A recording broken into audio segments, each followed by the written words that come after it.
Hello everybody, and welcome to the stream. Give me a moment here while I make sure I have my chat working and everything else set up. I have a feeling... Hello everybody, and welcome to the stream. Shut up, me. I always have to mute that. I wish I could mute that before I started. But yes, welcome. I'm Follygon, and we are going to be working on... Hello everybody. We're going to be working on a Jon Snow tonight. So give me a second here. Oh, chat is working. Yay. Awesome. I can close all this now. I'm so happy. That's great. Okay. So, yeah, we're going to be working on a Jon Snow tonight. The 2D concept that we're going to be working on tonight is actually a White Walker version of Jon Snow. Let me pull up my browser here. So, if you don't already, go follow Terry Way here over on ArtStation. It's just ArtStation/Waylai. And this is the concept that we're going to be working off of tonight. I've been working on a mummy character on my own stream, but we've taken a break yesterday and this morning to work on the human version of Jon Snow. I've been doing a bunch of like little heads and style studies. What's going on, Nick? And hip hop bebop, winter is coming. I totally agree. Actually, winter's already here for me. It's been freezing here. But yeah, Terry Way, definitely go give him a follow over on ArtStation if you don't already. I've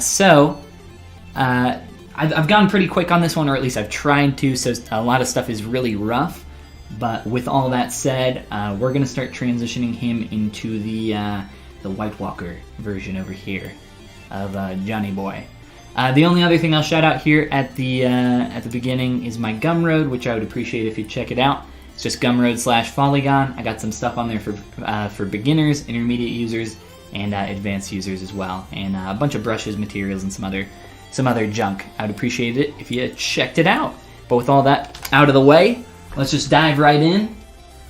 And as always, feel free to shout out any questions in the chat. I'll do my best to answer what I can. And as long as that's staying in place, I think we are good to go. All right, so I started breaking symmetry on our stream here. There's a lot of rough stuff going on here, right? I just quickly dynameshed and pulled out some hair really quick, just to get it roughly framing the face in the basic shape that we're going to be wanting for this. I did some really quick poly extractions on the face for facial hair and eyebrows. Nothing too crazy. I guess we can turn on perspective.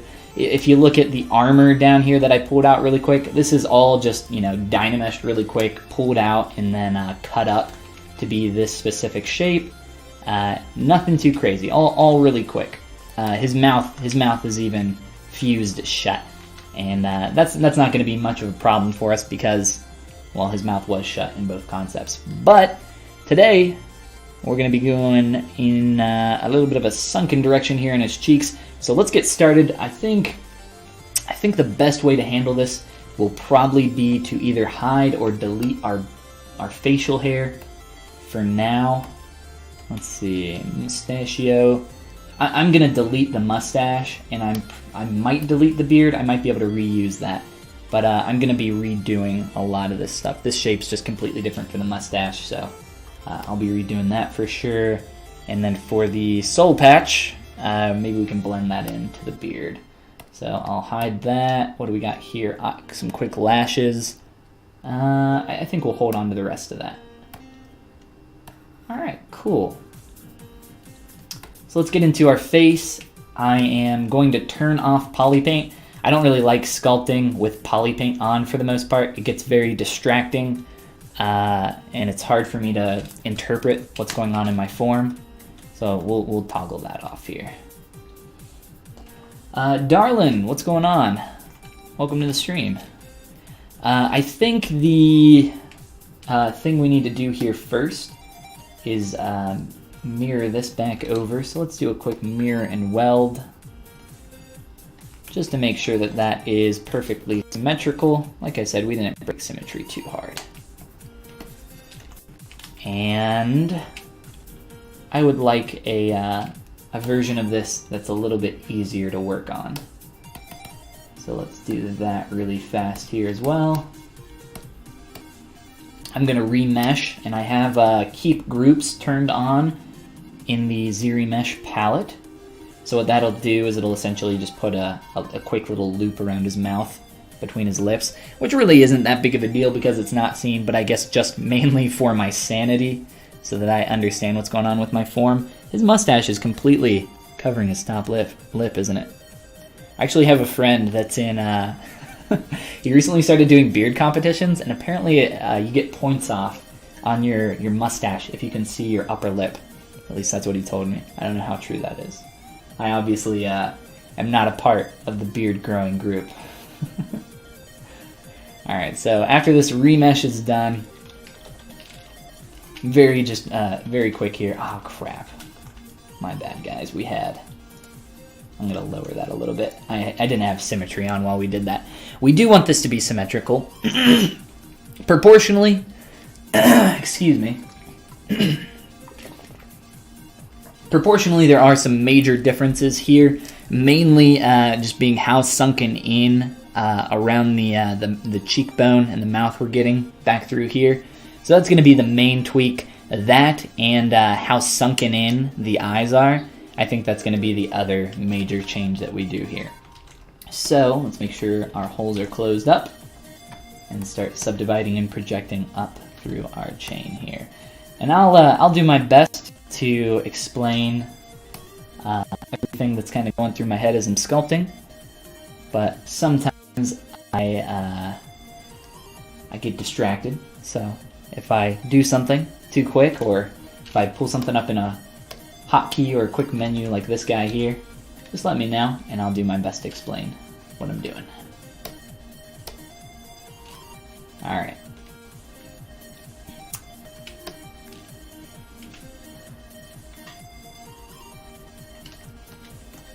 So we got our subdivs, we are good to go. So a lot of the stuff that I like to focus on when I am trying to match a concept, specifically like this, from this 3/4 view, is really focusing in on the silhouette. And there's quite a difference here in the cheekbone coming out through here. So we are going to need to find exactly where that hit is, pull that cheekbone out a little bit more, and start cutting in across the face. So I'm looking for a little bit of a line here, kind of going past the nose a little bit. So I kind of use a little bit of my face there to figure out exactly where I need some of this form to start changing. And we'll create a rough mask here and start pulling in around our mouth and our cheekbone to start getting this shape to be similar to what I'm seeing in the concept. So I'm going to pull in pretty tight there. It looks like we're getting kind of like this really hard transitional shape over here. I don't know if that will match on the other side exactly. Sometimes in 2D the artist will try to interpret what that surface will look like, and it might not be exactly the case there. So let's just try planing out some of these form changes. Again, we're going to need to just pull out along the cheekbone here, make sure that we're getting the proper angle coming down here. I think that could come out even more so. Link, what's going on? And Rod, saw your work on Facebook and immediately fell in love with it. Loved your art style. Thank you, man. Thank you, Rod. I appreciate it. Welcome to the stream, my dude. Let's see. Alright, so we've pulled in the cheeks. That was just like the first quick move, right? And now we're going to start planing out these transitions that I am seeing. So I'm going to use my pinch brush. That's what I like to use for this stuff, just to start getting these initial form changes. I'm just kind of, eyeballing this stuff.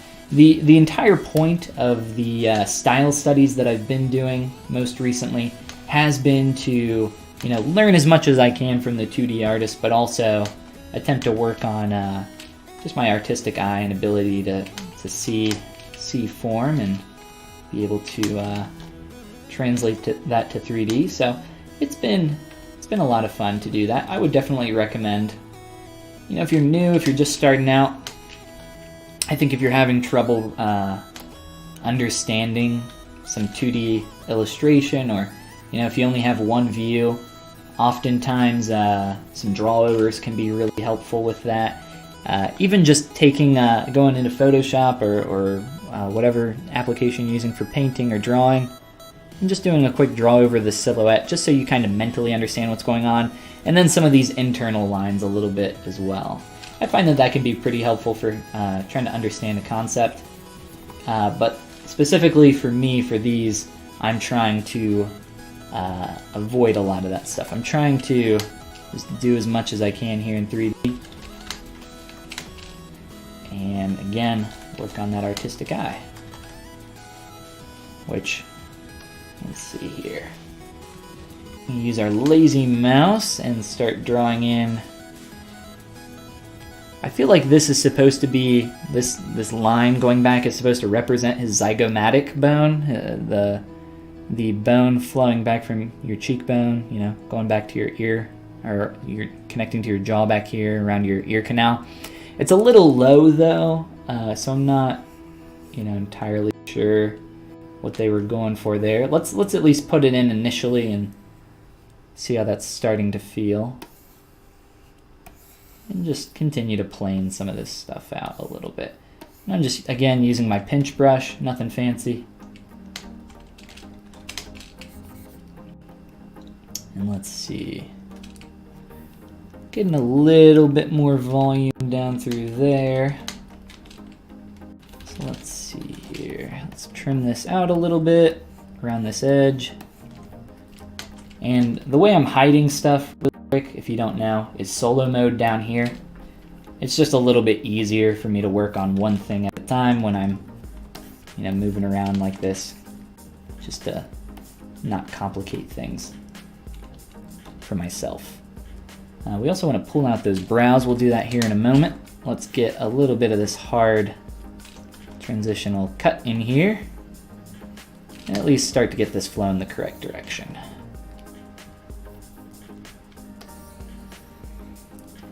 A little bit of a hard plane here.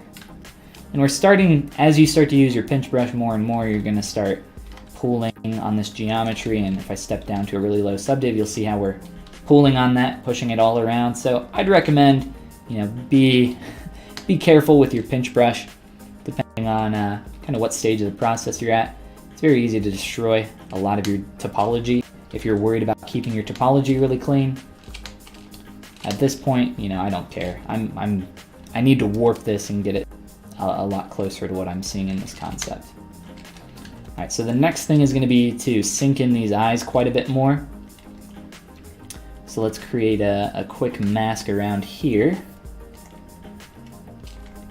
Probably just hide a lot of that.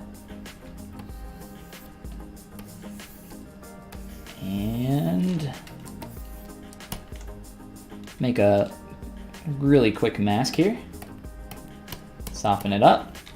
And I'm going to pull back on that without worrying about my eyeball. I'll slide those eyes back in just a moment. I want to try really pulling back there. See how far we can push this. Slide my eyeballs back a little bit. Let's just really exaggerate that transition there.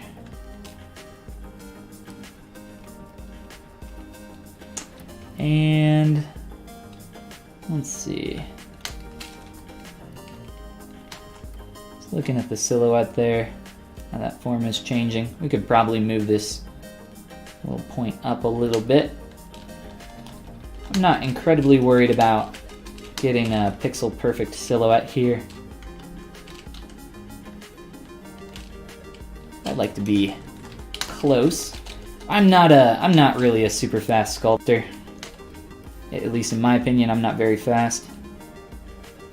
I like to take my time and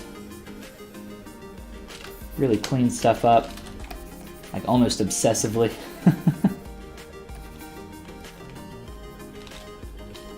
Let's see here. All right, we're getting a little bit of a plane change right through here that I don't really want. So I'm gonna try adjusting some of this just with my move brush a little bit. And there are some other forms here. Let's see. Nose is like widening out and flattening back here. We could try using the move brush with AccuCurve turned on. That's in your brush modifiers, or I think it's in just under brush curve. Brush curve there. You'll find AccuCurve. It'll give you a little sharp pull out here on your move brush. And then with that, let's change this plane here. Let's try to dip that in a little bit more.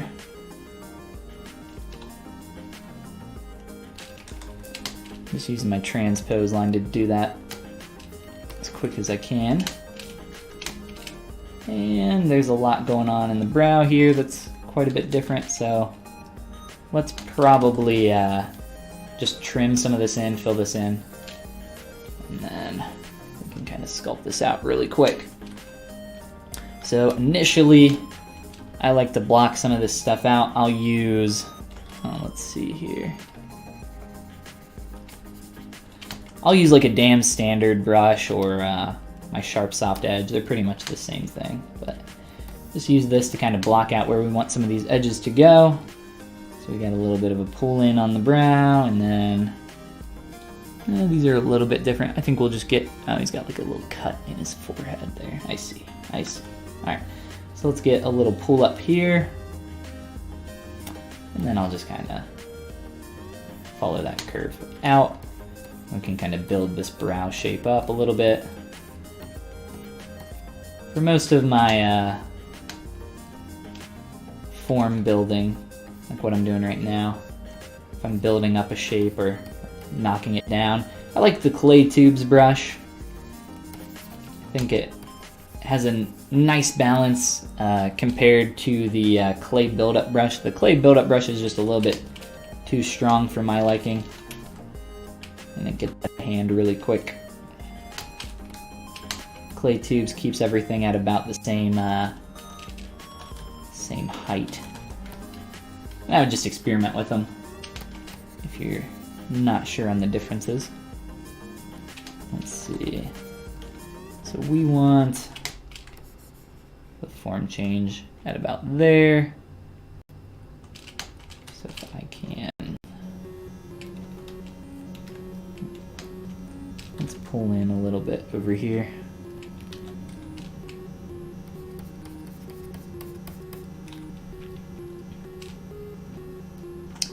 His eyebrows are gone, aren't they?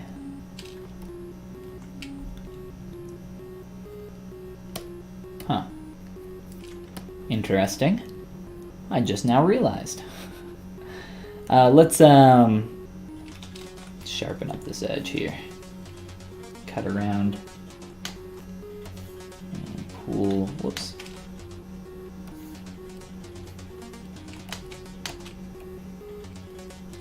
If I can get that to flow nicely, that would be great. And as I'm building up this shape, I just need to make sure that I'm not screwing up my silhouette here too much. This form, for the most part, I want this to be a straight line, but you can see now that I've started to like fill this out, it starts to round out, and then we get like this awkward dip in and swoop out there. That's the kind of stuff that I like to avoid, especially just looking at the silhouette, you know. Anything that needlessly complicates your silhouette is pretty much undesirable. So let's try cleaning up some of that up through there. It's feeling a little bit better.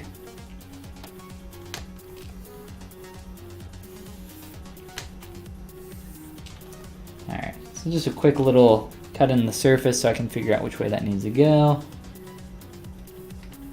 And we're getting very pinched through here. We'll start to clean that up in just a moment.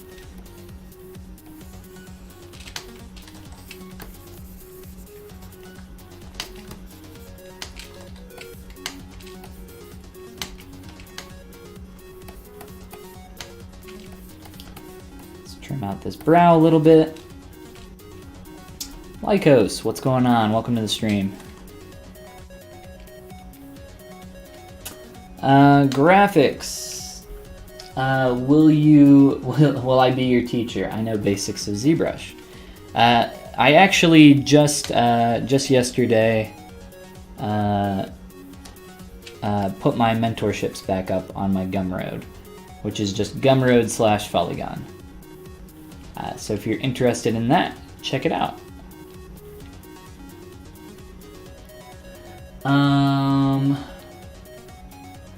Are you using custom brushes? I'm using variations on brushes that exist already in ZBrush, and a few custom brushes as well, yes. I'll watch the rest tomorrow, it's bedtime. Dude, it's 6 p.m. here, so that's like almost my bedtime. You have a good night.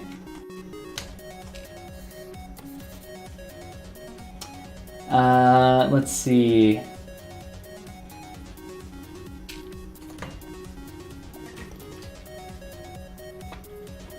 You want to make famous character designs and models? Sounds like. Or you or you want to be famous.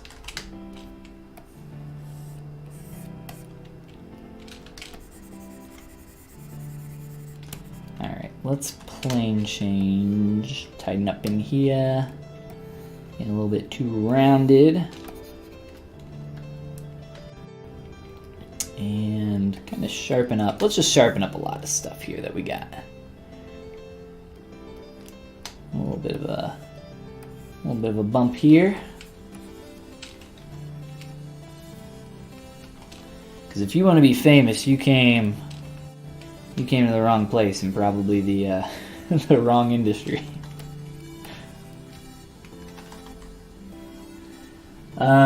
Let's see. Dark. Do you retopologize and rig your models? A lot of what I do is for either RP or so rapid prototyping or anything that's for production. So a lot of the times for my line of work, that's not really necessary. I'm not really doing a lot of stuff for animation.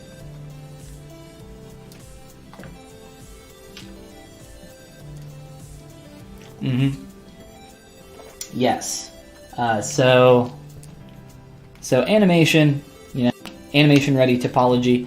Most of what I do is just making sure that everything's watertight at the end of the process. The only topology that I need to worry about personally, since I don't work in games and film, is just to make sure that I have the topology necessary to make the forms that I need. And right now that topology is really stretched and kind of goobered up, so I'm getting to a place where I will very soon need to do a quick just a quick Z-remesh, just a quick auto retopology here in ZBrush. Let's mask off this nose and pull in some more.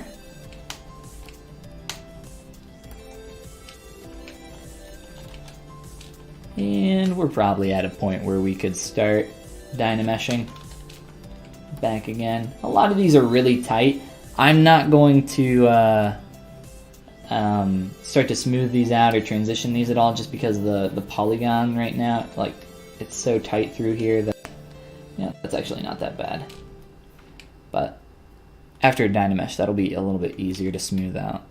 Let's go ahead and also make this mustachio really quick. And duplicate, do a quick extraction here. There are a lot of ways to do extractions. You can use masking and group selections. A lot of the time I will, instead of using the actual extraction menu in ZBrush, I'll just manually do it. And I'll show you what I mean here by manually do it in just a moment. Let's see here. Let's just block out this really basic shape real quick here. And then we'll kind of pull it and adjust it. A big mustache, isn't it? Do White Walkers just continue to grow facial hair? That is the question. So There is the extraction menu down here. You can extract a masked piece of geometry. A lot of the time though, like I said, instead of finagling with thicknesses and everything else, I'll just grab my plane and manually add thickness to it. And there are a few ways to do that. Typically what I'll do is clean this up really quick. This is such a simple piece here. We'll just very quickly, let's see. We got a try in there. Let's do this. Whoops, we'll do a couple slices through here. And I'm actually going to delete that end piece, do a mirror and weld. And we have keep groups on, so hopefully that'll clean that up, which it did for us. A pretty decent job. We are getting a weird like little end point there and some other garbage here, but for the most part, that's fine with me. If I really want to clean that up, we can use our topology brush, which is another way. I like to just do this stuff really quick, but if you guys aren't familiar with the topology brush, it essentially allows you to just draw out curves on top of anything. We can just do this real quick. And just draw out a few curves here. And then you can generate topology based on that. So you can start to get your topology that way. We got a little funky there. Maybe we can do that real quick. It really doesn't matter to me, as long as I just have something that's quick and workable. So there you go. There's your topology brush trick. If you've never used that before, definitely check it out. It's fun to play with. For more complicated shapes though, I would recommend, you know, maybe not using that. Try something else, like what I was doing before with the extractions. Like if you're trying to extract clothing or something similar. Let's add in a quick few creases here. And just start pulling this around and shaping it up to what we need. Let's see. The sculpt without hair, eyes, armor, and everything else is looking very Dr. Manhattan. Nice. Dr. Manhattan is not a very attractive dude, so I don't know what that says about this. No, we're everything. That's why I typically recommend try to get all that stuff in early. Stuff can look really weird if you don't have all that in place. Alright, so let's start to get this basic shape here, pull around a little bit more. We can put in a bevel, let's see, around that edge loop with our Z modeler brush. And I'll have to recrease some edges to make that work a little bit nicer. Let's do that real quick. I wish beveling did not destroy creasing, but it does. It's an unfortunate little side effect. David, what's going on? Welcome to the stream. How many polygons? I don't know. I don't really care. Somewhere around 6.5 million right now, but that'll change. How do I contact you? Probably the easiest way would just be to email me. It's follygon@gmail.com. Or you can go up here to this link. I think it's somewhere up here. Right around here. Go to my Twitch channel and there's links to all my social media stuff over there. Let's see here. Get out of here, ugly. So we got our basic shape for our mustache. If we want to add poly paint, quick little color here, we can do that. But I'm gonna leave that like simple piece of geometry for now. Where's our beard and little thing here? Let's see. So the way I was doing this before, I was just kind of pressing this into the surface because we were trying to do this quick to start to get these like, it's too pulled out right now. Okay, we'll just do this real fast. Let's merge all this garbage together. Just pull all this together. I don't even care. Make sure I can see what's actually happening. And then we'll just kind of, let's see. Whoops.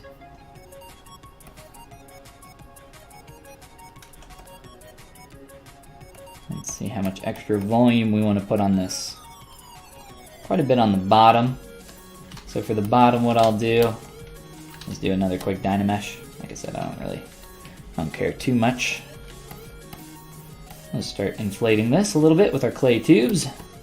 Sculpt that up.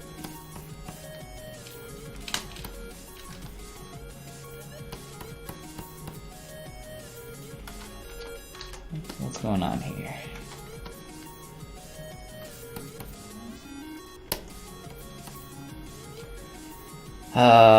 This is why I keep backface masking on all the time. Let's undo that real quick.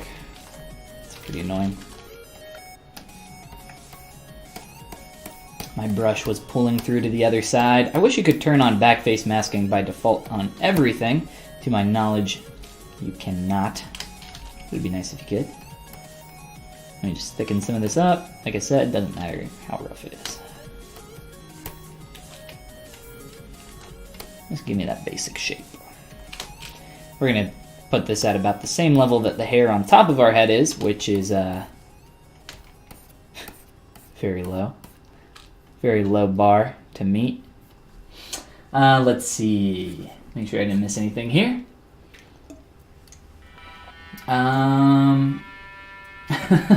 Using Maya right now, but you want to switch to ZBrush. Are there any changes in the interface? Yeah, there's quite a lot, actually. I would say, you know, try it out. Maybe grab the trial. I think it's a 45-day trial. Is that correct? Somebody else in chat might know. But grab that and see what you can do. But yeah, I would say that the UIs are pretty drastically different. Let's some more volume down here.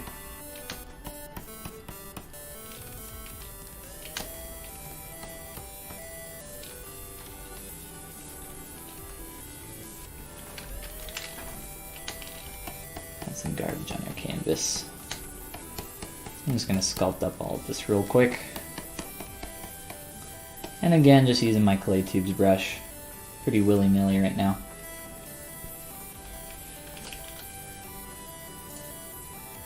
So see how that's doing volumetrically. Oops.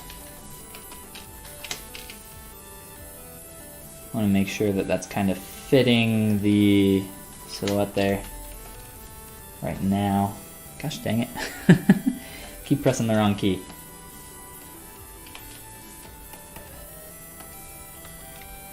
It's kind of squaring out his jaw a little bit on the bottom there. So we'll try to do that a little bit here.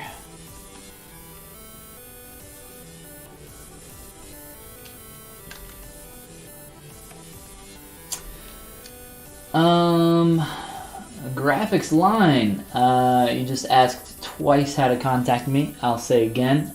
Just go up to this link up here, and you'll find all the info you need if you scroll down on that page.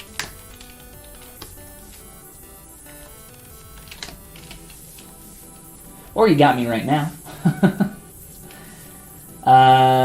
Jad says, did I miss the whole sculpt? You did not. We're working from a human version of Jon Snow to a White Walker version of Jon Snow. If you guys want to check out the process, actually, for the previous sculpt that we started with during this stream, that's over on my YouTube channel. You can just Google Follygon and you'll find it. Let's trim out some of this stuff. It's a little bit too hard, I think, in the transitions along the face there. And his eyes are going to be different as well. I can select them. Let's see. Joan, what's going on? Welcome to the stream. What am I going to do here? Probably just re-rotate this back to center. I don't really want to... Whoa, what the heck? That was a little weird. Alright. Delete that other eye. Reconstruct subdivs on this. sure we got that center point. Let's rotate our eye. And let's poly paint this up real quick. Fill object. Seems a little bright compared to that. So let's just take our RGB intensity, lower that. Start filling in some of that there. Let's go darker. Bam. Alright, give me this fluorescent glowing color. Almost emissive. Probably is. We got some subdivs here that we can work with. So I can use this mask that I created earlier, this poly group. Just kind of fill this in. Make sure our RGB intensity is back at 100. Fill that in. And actually, let's control click to clear or to blur our mask. You can also do that down here. Let's see, masking, blur mask. So just do that a few times, and then that will hopefully, yeah, get a little bit of that fading out towards the end, so it looks, it can look a little emissive that way. I'm not going to do any more than that probably, and just sample this inner color for the pupil. We got a nice point here that we can paint on, and just do like a tiny little pupil there. Got beady little eyes, doesn't he? Maybe make that a little bit bigger. Alright. I think I made the outside of that a little bit too dark, but that's okay. Let's do this.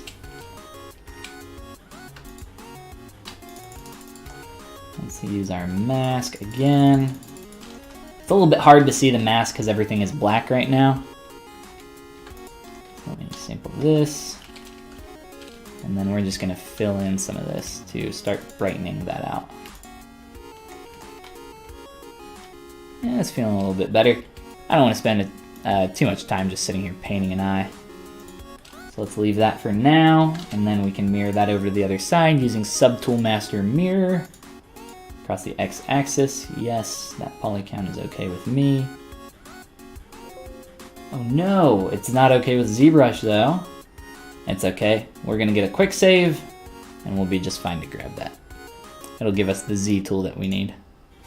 So let's reload ZBrush. It's been a long time since I've had just a random crash.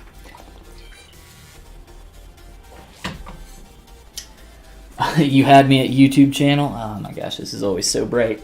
Yeah, any of my streams that I do on the Pixelogic channel obviously go up on there after I'm done streaming, and any of the stuff that I do on my own channel goes up on my YouTube channel forever. So anything that I stream on Twitch goes up there. Looks a little wonky. Let's grab that.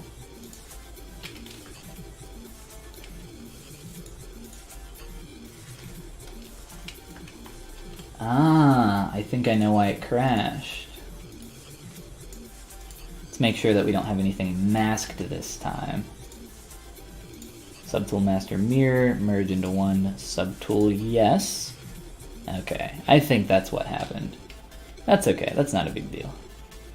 Like I said, ZBrush is really good at grabbing some quick saves, so if you do crash, it'll grab your Z tool like we did here. So we are good to go. And like I said, I probably won't do too much more with the eyes, or we'll just like rotate them into position. But where'd our image go? We need our image back, don't we? Let's import that again. And to Spotlight. Whoop. And opacity. Spotlight projection. If you're going to use Spotlight as a reference tool, you have to turn off Spotlight projection. Wait, stop. Where's scale? There we go. Spotlight projection is in brush, samples, spotlight projection. So just make sure you turn that off if you're using the spotlight tool for a reference image. All right, let's get back here. Survived our crash without losing really anything. other than a little bit of time. Let's see here. Let's start pushing and pulling some stuff around and digging into our surface a little bit. I'll continue. Well, I'm going to use a little bit of a different brush than the Damn Standard. This is just a softer version of the Damn Standard brush.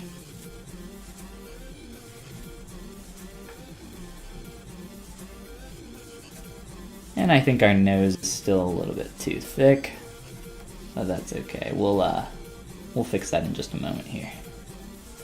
Let's continue to cut into our surface and just block out where some of these lines need to go.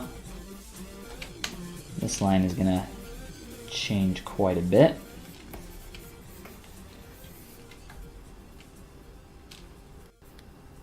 So let's see, let's grab our sharp soft edge brush again.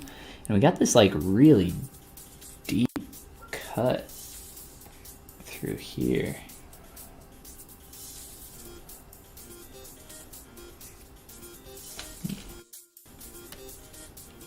Very dark. Whoa. So if I were to render something like this and try to get a similar effect to what's going on in the concept, I'd have to get some pretty strong shadows going on in the eyes. Like, the way this is lit, I feel like there wouldn't be this amount of like, dark shadows in the eyes. Obviously, it's done intentionally. But you might have to get a few different render passes to try to get that effect. You probably couldn't do that in one. I don't know. I don't think you could. Or at least it wouldn't be super easy. So that's a pretty deep cut there. First cut's the deepest. And we'll just kind of pinch that out, blend that.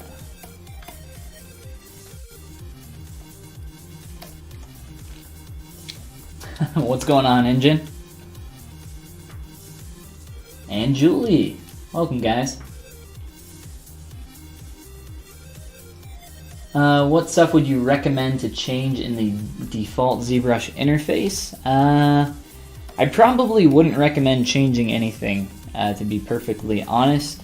I would only change stuff after you've been using ZBrush for a while, and then there's some things that you personally, want to make easier for your workflow. Right off the bat, I mean, if, like, for example, if you're receiving mentorship and someone gives you their personal UI to work with, I would say, try it out, and if it works for you, awesome. If it doesn't, just go back to the default ZBrush UI. I mean, no harm done. But typically, at least in a mentorship state, I feel like, you might not know why you're doing something, but it does work. And sometimes that can maybe hurt you a little bit later. I don't know. Like I said, I would try out the default ZBrush UI if you're already using ZBrush. Just whatever you can change to make it easier on yourself. But I wouldn't say, like, this is the definitive way that everyone should have their UI set up. Because my UI isn't really all that different from the standard UI. I just have a bunch of crap down here that I use a lot, and then I have this quick pop-up menu that I have a bunch of stuff in, which I recommend. I would recommend making a custom menu and then setting it to a hotkey so you can pull that up whenever you need. I think that's pretty useful. And there's some tutorials you can find online for how to do that. It's really not that hard. In your ZBrush preferences, there are options to make custom menus, and then from there you can set up some hotkeys to pull that up from anywhere. Alright, so we'll continue to make some of these cuts. This line's kind of like flowing out here.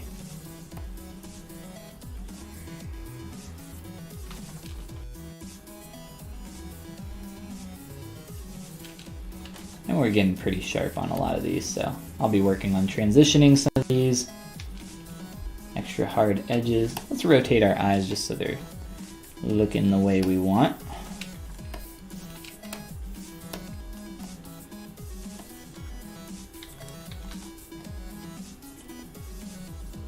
And hopefully we can get to a point where we can very quickly start applying poly paint to this dude. You know what? Actually, let's just take this eye, rotate it out this way. It's really easy to make a White Walker look derpy. Just rotate his eyes, give him some bug eyes.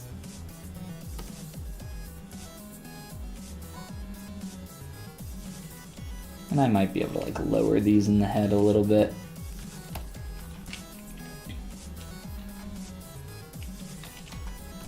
Let's see, I'm gonna rotate this one back a little, real fast here.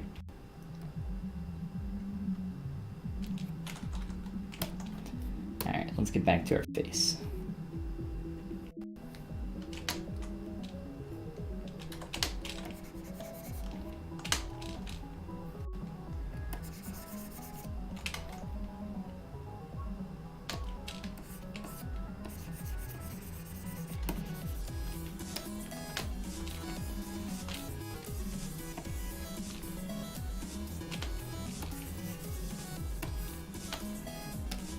Trying to get some of these harder lines in here real quick.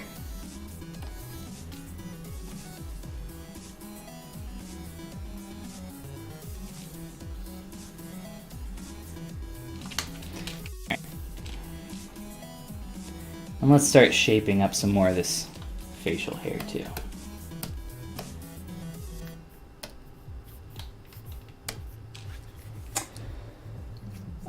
Sculpt is looking great. Thank you, Julie. Appreciate it. Don't forget to give Jon Snow his 2 iconic scars on his face. I'm not sure what his 2 iconic scars are. We might have to look that up. The brother? Which brother? My brother? The brother from another mother? This is Jon Snow as a White Walker. Jon Snow from Game of Thrones. Concept again by Terry Way. While we're waiting for this to load, check Terry out on ArtStation. Give him a follow. Definitely deserves it. Close holes. And I'm just doing this so that I can move the nose around. I think for the most part, if anything, I'll like pull in on the corner there on the silhouette, but for the most part, it's fine. It's not, like I said, pixel perfect, but she'll do. It'll do, donkey. That'll do. A very long projection. Sometimes projections go really quick. Sometimes they just like to take their time. But yes, whoever was mentioning the Dr. Manhattan, I am seeing it. Need to move my lashes back. We deepened this eye cavity quite a lot.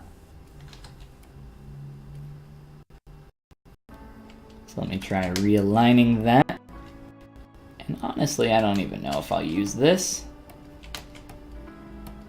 This is just some quick tubes of geo that I've thrown in here for the human version of Jon Snow. Yeah, I don't know. It's so dark in there and hard to see what's going on. Let's turn them off for now. We'll mess with that in a little bit. Let's look here at our mustache. I'll initially just start, let's see here, softening some of these edges.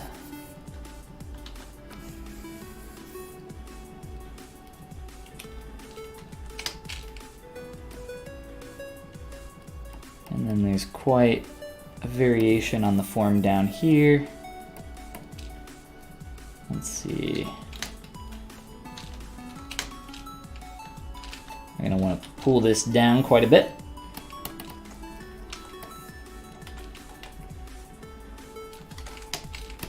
Lengthen our mustache.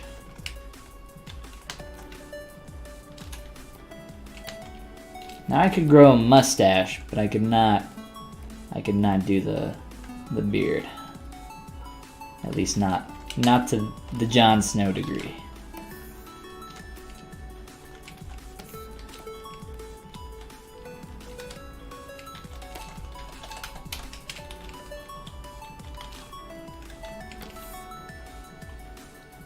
Benjen? No, yes, Benjen does become, not a White Walker, but, like something in between, right? No, this is indeed Jon Snow. It's supposed to be Jon Snow as a White Walker.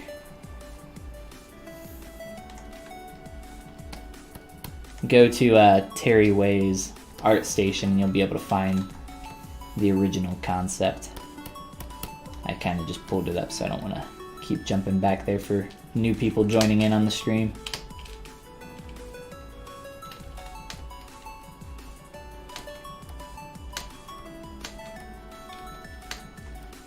And I'm just talking about the other concept. Obviously, we have the one here already pulled up in ZBrush.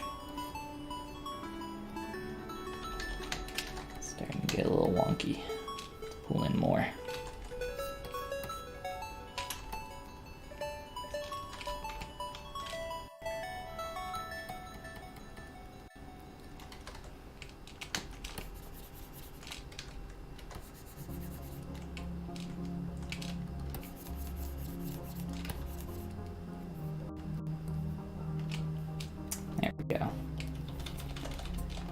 Very quickly just smooth that out so I can fix that plane change.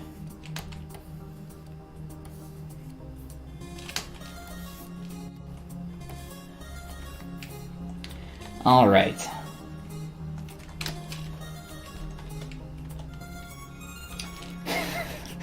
Did I hear that they are rebooting Shrek? I did not hear that, quote, they are rebooting Shrek. Sony DreamWorks. Sony and DreamWorks, I guess. Well, that's fun. How do you reboot Shrek? And why? Shrek's perfect, alright? Shrek is love. Shrek is life. What could you possibly need to change? Just more Shrek movies. More Shrek merch. I've actually worked on some stuff for Shrek.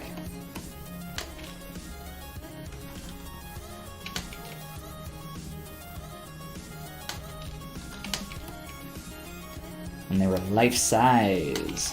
Stuff for an amusement park. They were life-size and they... essentially animatronics. They were a combination of, well, a lot of different materials. I should model Shrek.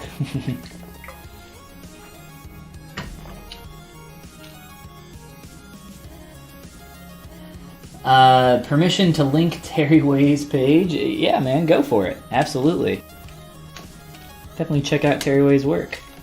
I mean, I'll do it. I don't think Terry's gonna care about a shout out. I'm sure he'd appreciate it.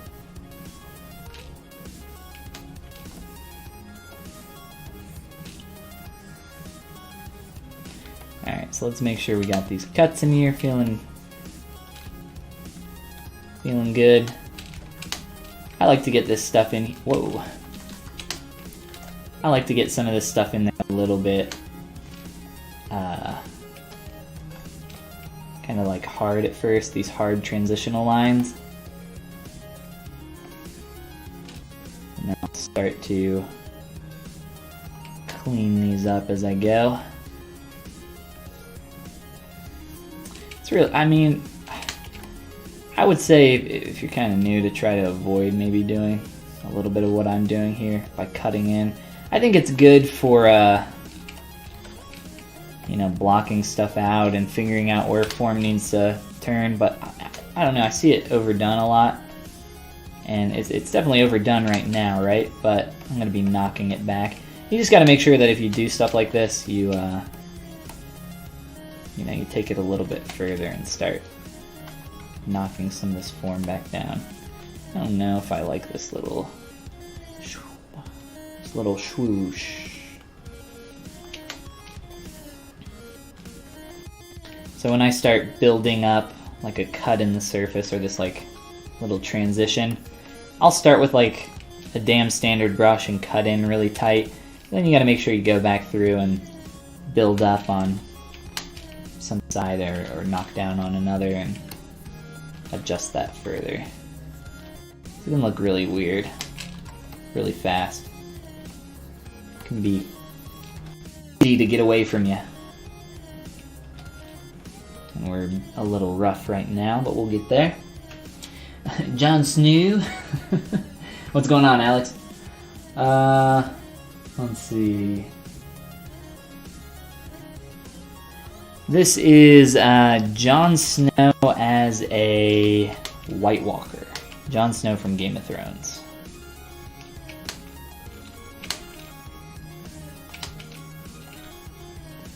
Alright, let's get in these cuts back up here. We can work on transitioning up through the nose. Fix this. And there's a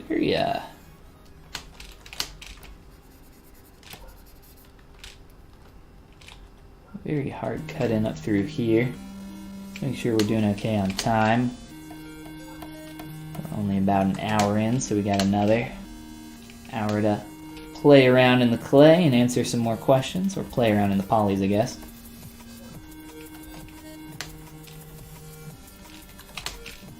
And if you are joining us here late on the stream, not a problem. All the stuff on the Pixelogic streams go up on their YouTube channel, so you can check it out there after the stream is over. Let's start changing this form here.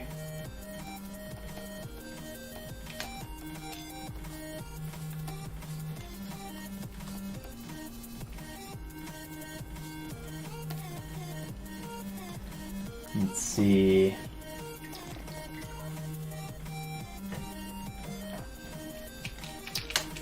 Let's turn off sim. And I'm just going to start filling in some of this extra stuff here. Whoops. And I'm going to turn off my material and poly paint. I'm just going to thicken this up.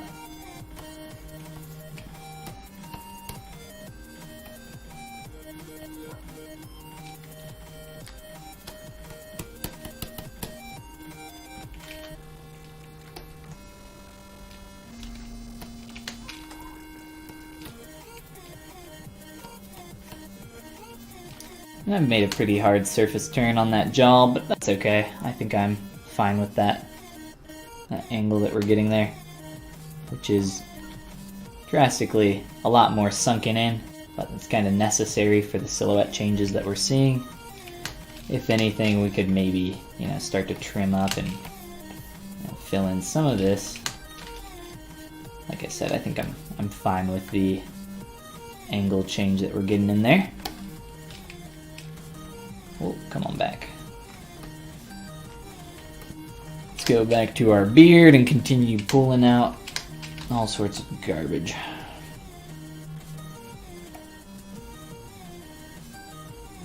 Really round that out.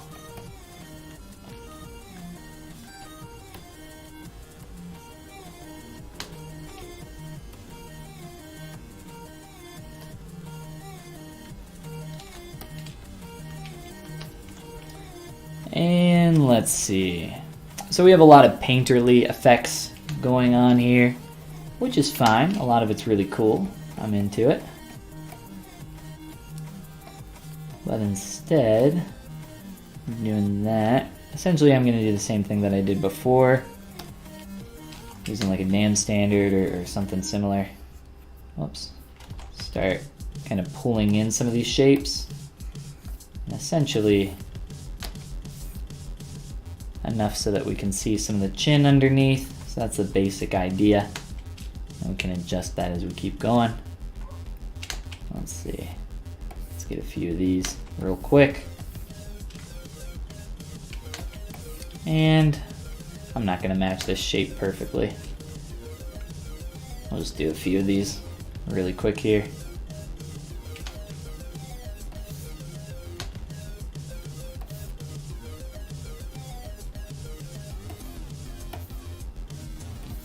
And after that, let's see.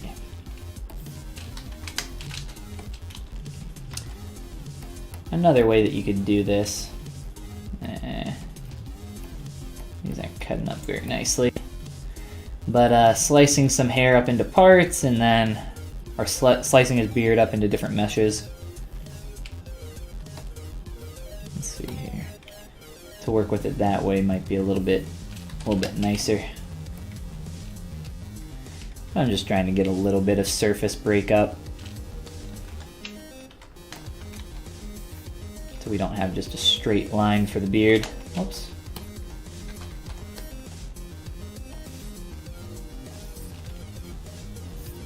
And I'm probably not going to do much texturing on that. If you look at the hair up here, like this is all, I did this in maybe like, I don't know, 5 or 10 minutes, just pulling stuff out really, really fast and dynameshing and just going through real quick with my clay tubes brush. Essentially just to get some kind of silhouette block out on the face. If I was actually going through with this hair, I mean this hair is almost like perfect as a reference for working in 3D. At least what you can get from, you know, the information that we can actually see. Just because it's so like hard-edged and really volumetric, it's like, I mean, you could low poly model that pretty easily as long as you match the form, but I don't want to sit here and we only got 2 hours, so let's try to focus on as much as we can instead of focusing on the hair for 2 hours. I did mention though in my stream this morning on my channel, if you guys would like to see how I go about modeling hair, I have a bunch of videos of course on my YouTube channel, but if you'd like to see a new live stream of something similar, we could definitely do that in the future. If that sounds like something that would interest you, definitely let me know. And we'll play around with that in the future maybe. Depending on, of course, how much interest there is. Alright, so just some like quick garbage here. And we'll take this to about the same level as up above with the hair. Just adding in some rough volume. Using that clay tubes. And let's see. Ashley, welcome. What's going on?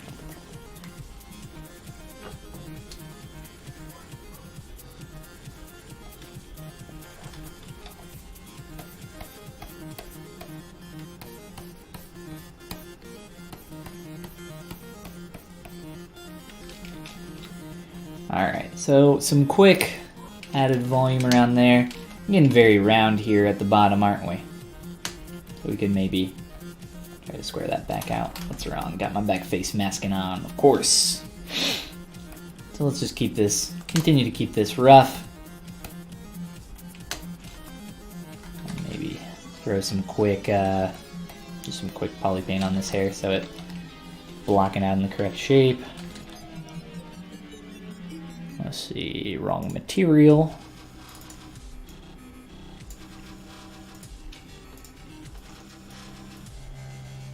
And I'm just gonna pull this in here.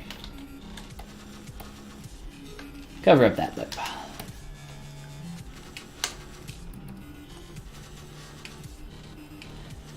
Let's see here.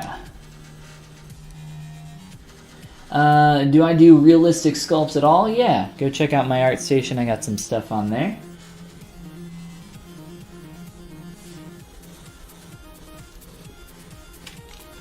Jay chillin' like a villain.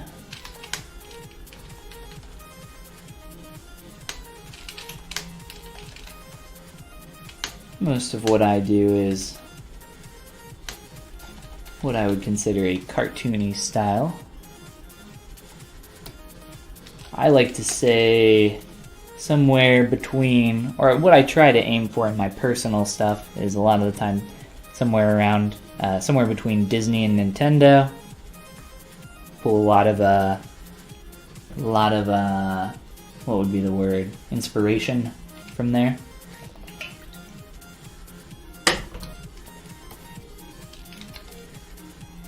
Alright, let's see, what do we want to do here?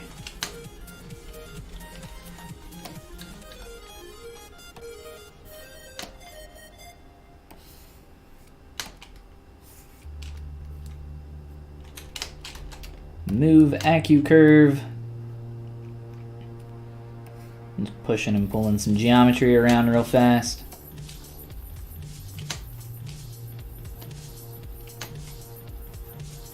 A lot of form. Let's see.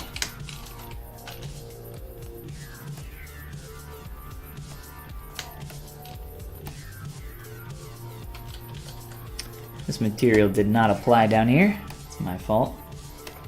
Here, I'm gonna switch to the ZBrush paint as well. We can add some paint on our face as well. What's going on here? Play nice.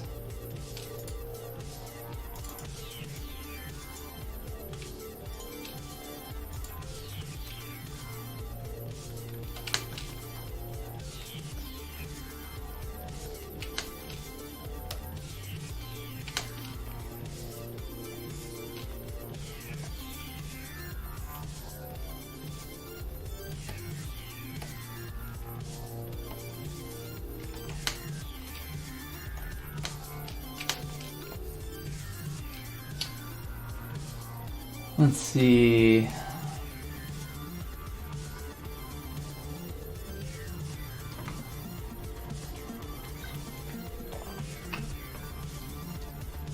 Robo wheels, what's going on? Adopted your Dynamesh to ZBrush, worked pretty good. Yeah, you know, if you're not worried about topology, you can just go ham. Use whatever you need.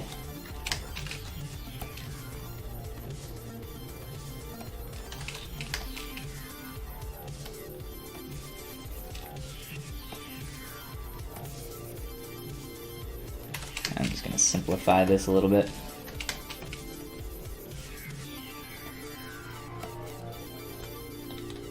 Just so I start getting a little bit of a break up there. I'm not going to do the amount of hits that we have in the surface in the concept here. So just simplify that a little bit there. And maybe do a couple quick like cuts in the surface. I was just using move backface masking to like close that up real quick, just to like make that a little bit more graphic. He's got like one of those in the middle.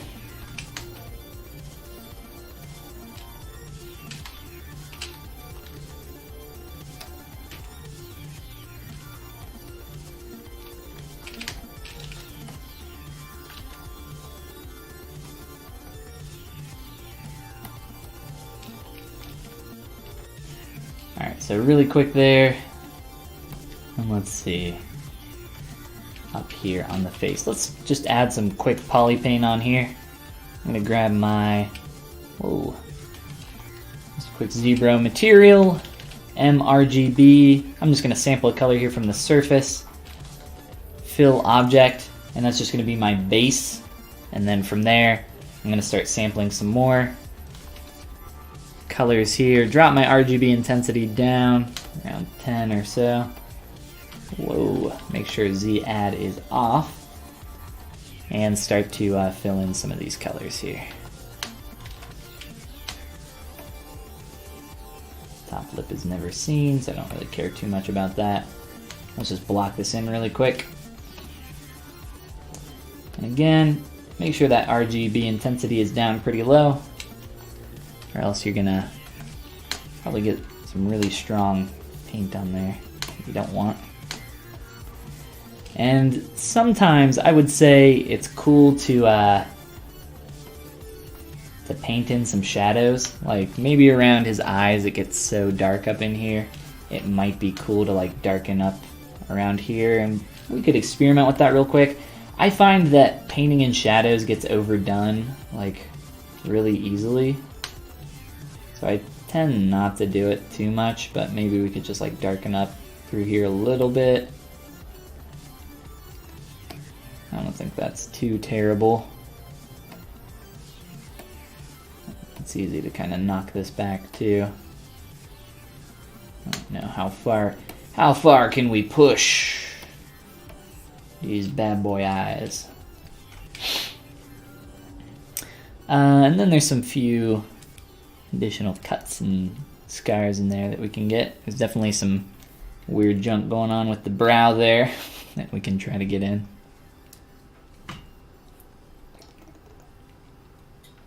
Did you start this from a base head or from scratch? The first head was made from scratch. So let's see. We did a quick human version of Jon Snow, and what we're doing now, if you're joining in a little late here, we're turning him into the White Walker version. So this was just started from a sphere. Everything was done real quick from scratch. We did this morning on my my Twitch channel, which is just twitch.tv/Follygon with an underscore at the end. I've been trying to get rid of that pesky underscore, but Twitch Twitch support.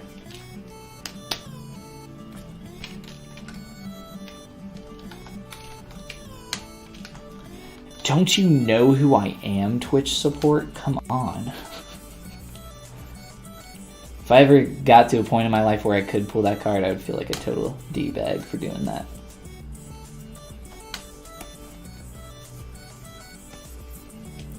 I'm Jon Snow. Come on. Come on, guys. Alright, let's get a little bit more paint up in here. Up in here, up in here.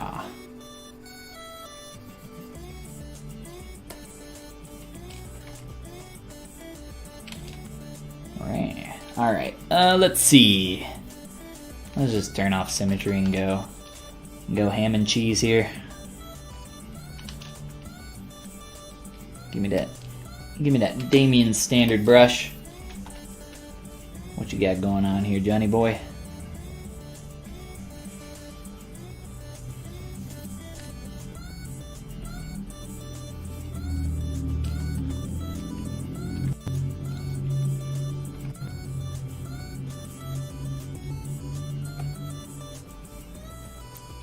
Maybe we'll do Peter Dinklage next. Whoa, okay. Tyrion Lannister's got some nasty scars going on too, doesn't he? All the cool characters have scars. Alright, what do we got going on with the brow here? We've got some... Yeah. I'm not sure what this is supposed to be. Do White Walkers just have like this pattern on their eyebrows or something?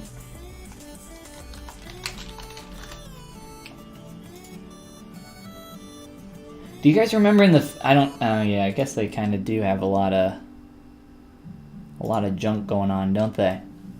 So I guess they have more than just lines on their brows. Do you guys remember in the first season of Game of Thrones, though, when the White Walkers looked really dumb? And then they just got way better? If you go back and watch some of the old stuff, they look kind of dumb initially. End up getting real rad bass later, though. We can just do like some more of these. I don't really care.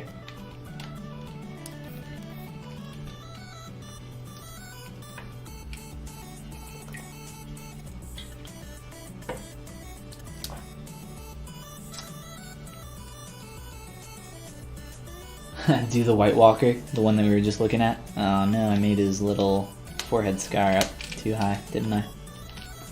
Oops, I'll just fill that in real quick. His forehead could probably be a lot taller. My alt click is being really dumb.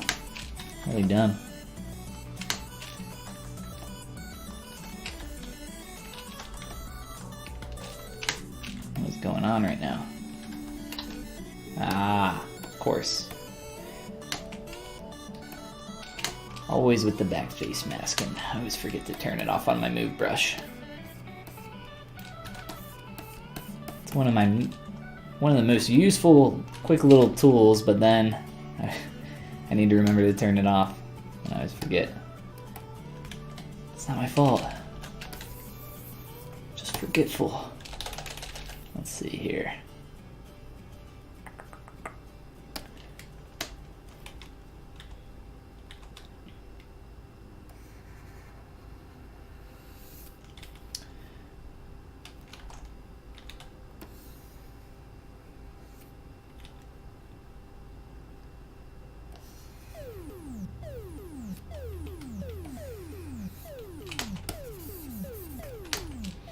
Something like that.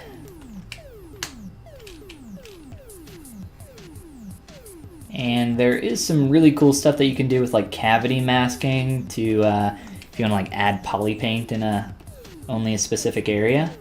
It's pretty nice. Maybe we can look at that real quick. I don't know how useful that'll be here though. Oops. Cut in there a little bit more. So in your masking palette down here, let's see, mask by cavity, we'll just try the quick little default setting there. That's not too bad. We can like soften that out maybe a little bit. And then try sampling that purpley color. Let's go a little bit brighter. Maybe a little bit too much, that's fine. And then you can do some different stuff with this to get some different effects. That can make it a little bit easier on you if you have a lot of stuff that you need to get some texturing in. It's maybe a little bit more complex than just a single curve.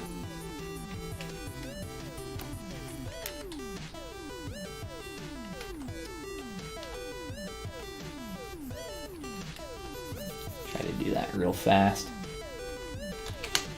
And also your smooth brush by default, it does have RGB on, which can be nice for poly painting certain things, but for something like that, while I'm smoothing out some stuff, I might not exactly want that to affect the color. So I'll turn that off temporarily. It is very nice though, that you can essentially gradate between two colors using just your smooth brush. It's a pretty cool effect.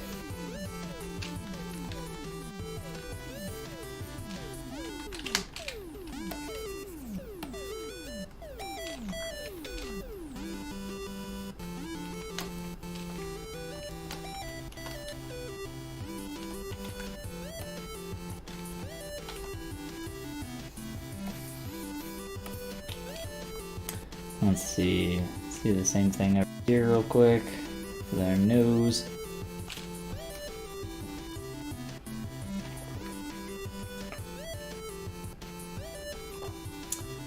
Yeah, let's see.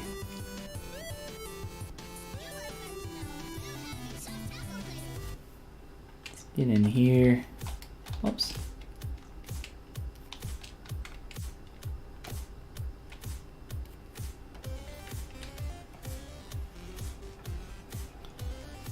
Gonna mess with the lazy mouse as well to paint in some stuff. That's like a little bit of a more saturated, darker color. It's a little hard to sample because it's so tiny, so I'm not gonna try again. But I could, if you're trying to sample colors from an image, it might be nicer if you just, get in here and blow up your image quite a bit. Or even throw it in Photoshop or something and start sampling in there. Whatever works best for you.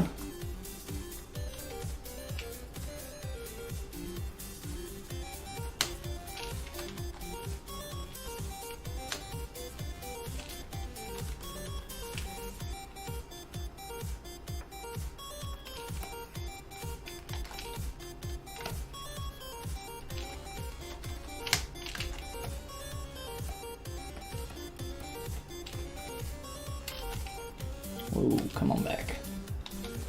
Alright, let's continue to clean up some of these cuts that I've put in pretty roughly and go from there.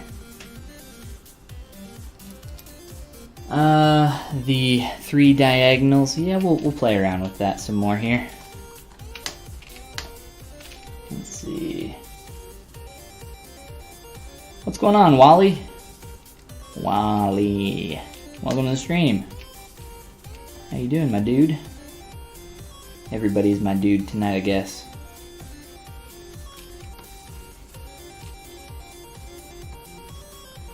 We've kind of manually painted in some of these shadows. I'm just pinching up some of this form up here.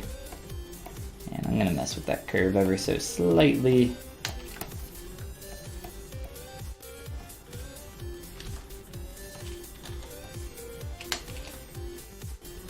Typically, what I'll do,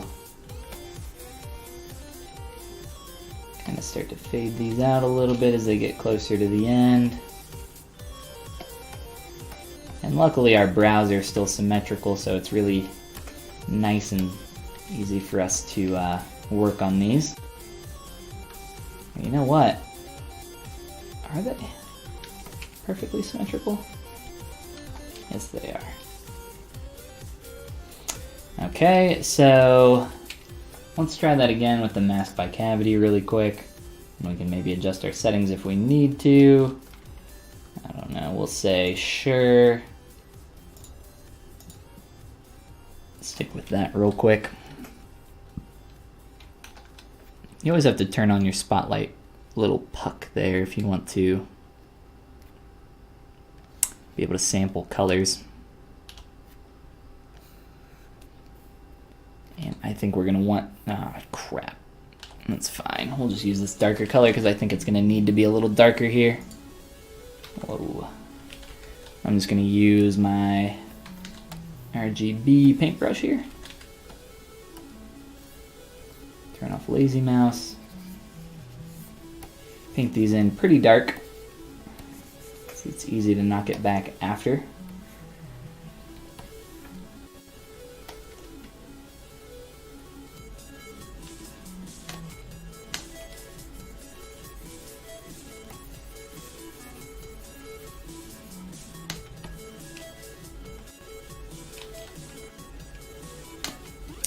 And it's a little overdone here.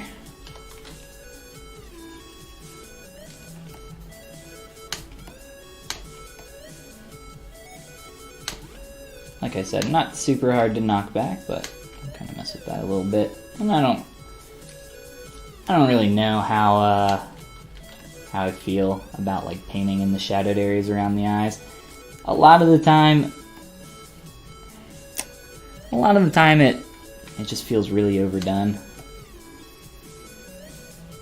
As long as we're not getting like crazy dark in here when we go to render, I'm kind of okay with it, I guess.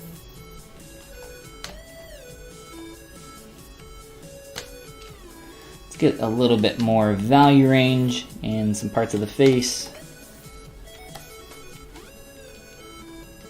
Let's see here.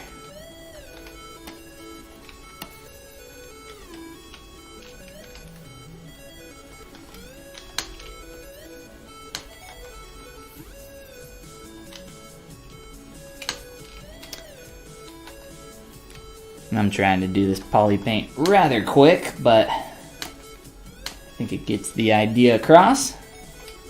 Or hopefully it does.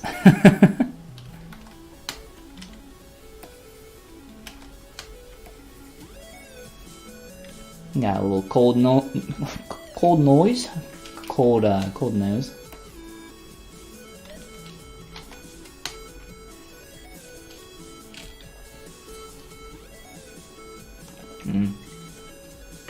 Sorry if I missed some things in chat here. It's going by a little too fast for me to read. What are Schneider? What's going on? You missed too much. No problem, man. If you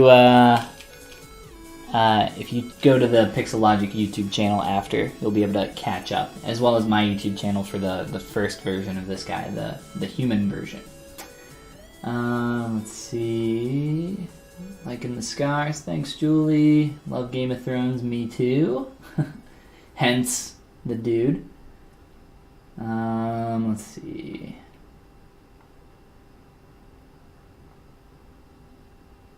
If you smooth, it blurs out the color. Yes, but only if you have RGB turned on for your smooth brush. So hold down Shift for your smooth brush and make sure RGB is turned on. It is turned on by default. Robo Wheels is heading out. Later, man. I've missed a lot here. I'm sorry, guys. If I do miss anything in chat or any questions, just feel free to repost it if I do miss anything. And I'm not ignoring you, I promise. Alright. So yes, if you have RGB turned on your smooth brush, it will affect your poly paint, which is pretty nice. Sometimes you don't want it though, so I'll turn it off. Some instances. Let's see. I was doing some quick like color sampling of the beard, and I think we'll just go back to making sure everything's the same color here. C, by the way, is how I'm sampling colors. If I did not clarify that, the C key will allow you to sample anything in ZBrush actually. Let's darken that a little bit. So I'm just setting up some of this just to make it all the same color so it frames the face. Very quick, very rough hair, but it at least gets the point across here.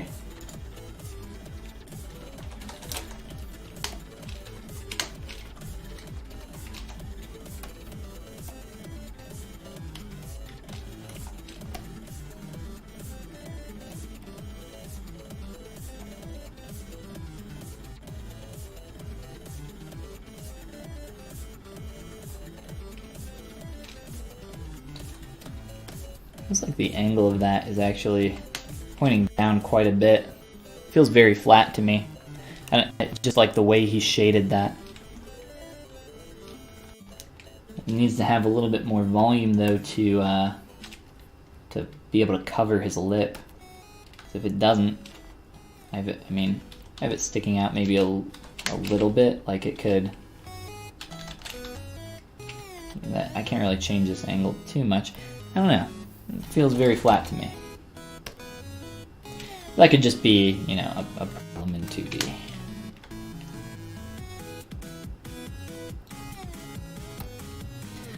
Let's look at these cheekbones real quick here. I'm thinking I want to slide this point up a little bit more and make sure this is coming out some more too.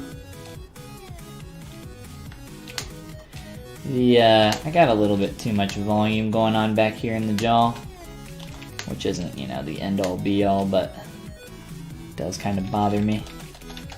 Your cheekbones should be, whoa Nelly, should be for the most part, you know, with stylization, there's a lot of differences that can happen there. But your cheekbones should be probably the farthest point out on your face.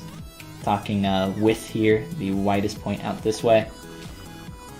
Which, right now,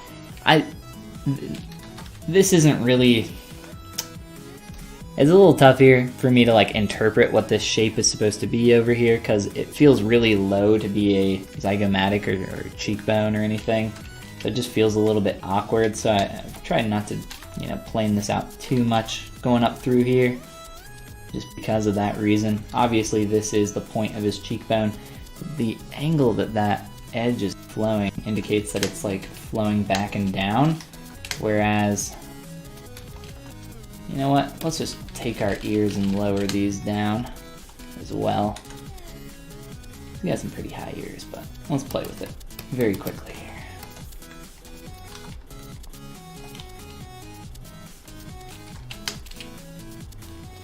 That might make that feel a little bit better to me.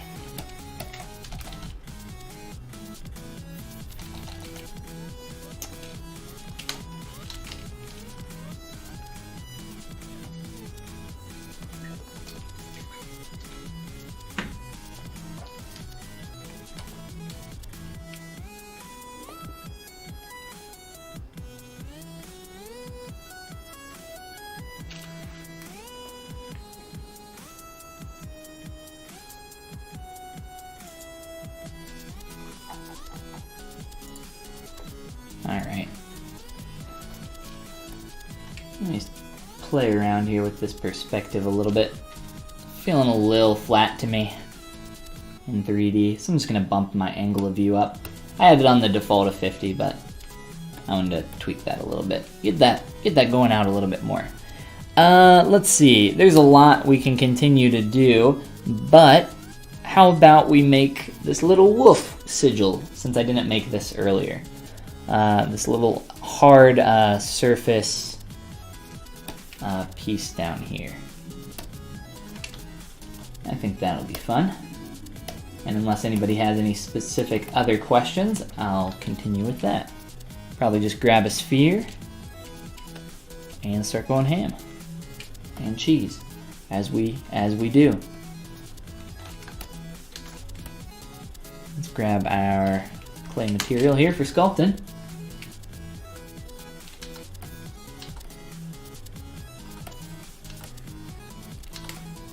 A little bit of a relief sculpture. This kind of stuff is always fun to play with, in my opinion. So let's grab our undead boy. I'm gonna just ploop him up here on the corner while we do this, so if anybody pops in and sees us just working away on a little wolf relief, they can see the full thing over here so far. So I'm gonna jump right into Dynamesh on this. Because this is so small in scale, Dynamesh resolution is going to have to be a little bit higher to work with, but we can just kind of cut some stuff up, start sculpting away. Let's see. We'll play around with the snake hook for a few different areas. I don't really use the snake hook very much. A very strong brush. I don't use it very much because I don't like it, but most of the time the move brush is pretty good at getting what I need.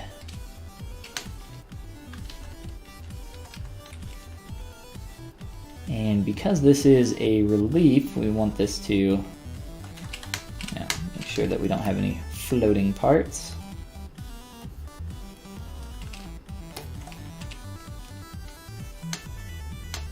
Let's see here.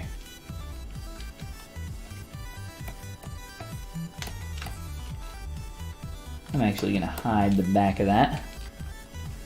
Let's drop in some quick spheres for where the eyes will be. We'll begin placing those.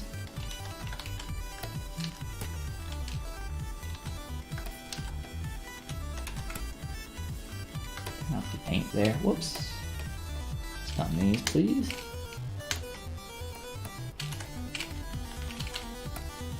Always forgetting to turn off my back face masking, of course. That is my #1 job. Show off a feature and then forget that I have it on.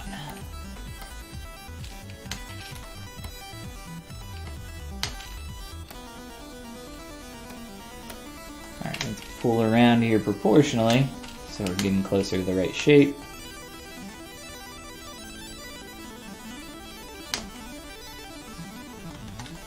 And I'll probably use my pinch brush here on the sides to start getting this a little bit closer to what we're going to want.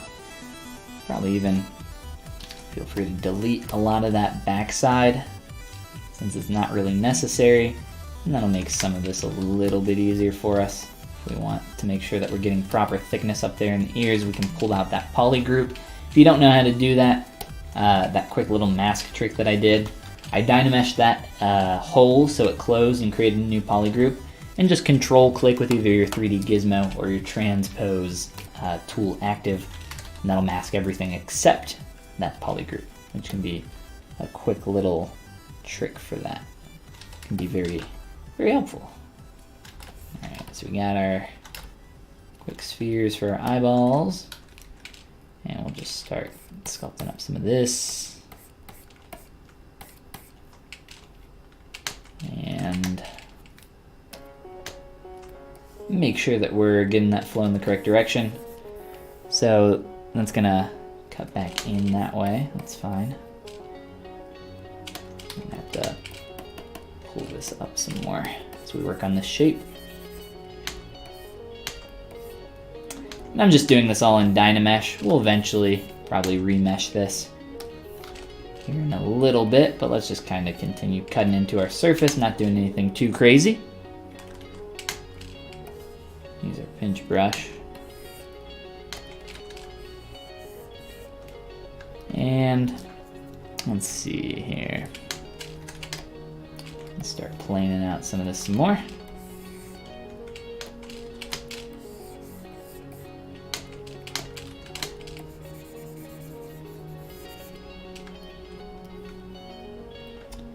And I think I'm going to redo these ears because I want them to be, the surface is like turning a little bit too quickly there. So let's make sure that we're getting a real nice silhouette first.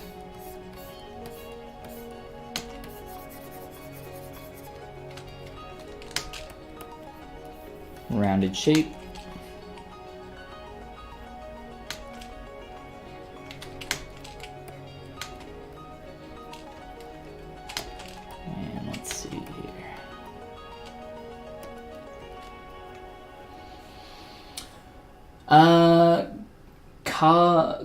Spinello says, did you use Dynamesh to sculpt the face? It was a combination of Dynamesh and auto retopoed geometry through ZBrush.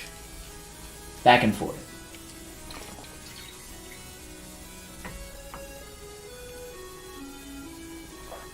Fat Boy says, you do good work. Well, thank you, Fat Boy. Appreciate it.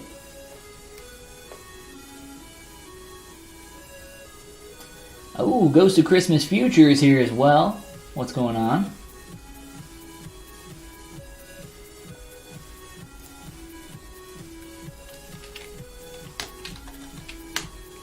And you know what?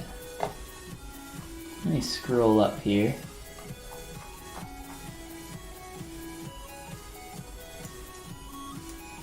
I'm going to check over on Facebook real fast to make sure that we're not missing. I don't have it pulled up anymore. That's my bad.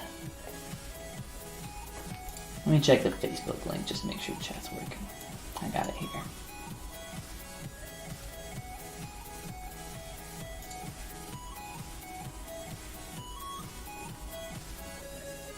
Alright, cool.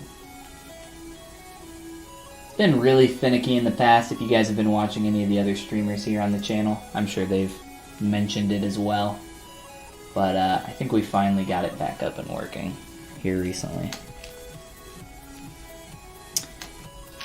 The external chat app was broken for a couple weeks there, and I had to keep like 3 tabs open up on my other monitor and jump back and forth between all the chats, and it was, whew, it was fun.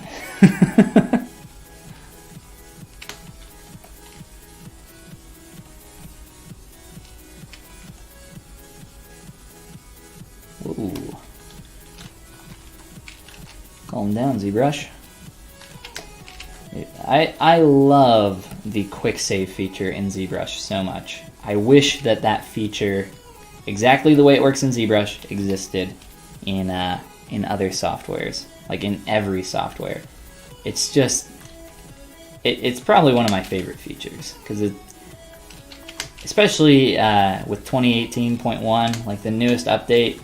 Actually, even with just like 2018, pretty much anytime I do experience any kind of a crash or any situation where I might lose something or I forget to save something, I pretty much always get a quick save, which is, you know, a lot more than you can say for other similar softwares.